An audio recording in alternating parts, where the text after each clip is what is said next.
Okay, let's start out at the Chrome Web Store. So just search for that.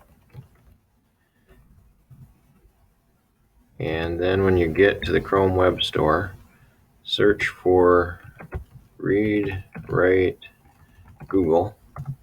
That will bring up the app. We want Read and Write for Google Chrome.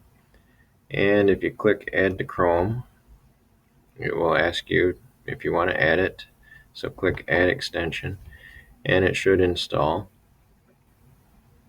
Just give it a minute to install, and then it should add this extension icon up here near the upper right. And then if you are trying to read something on the screen, like right here is an article, all you have to do is click that extension. It will open up this panel, and it may, when you try to use it, it may ask you to log in with your Lakeville Falcons account. But for right now, I'll just select this and click play. A Chromebook is a laptop or tablet running the Linux-based Chrome OS as its operating system. And you can see you can stop it or pause it. You can select other text and then play it.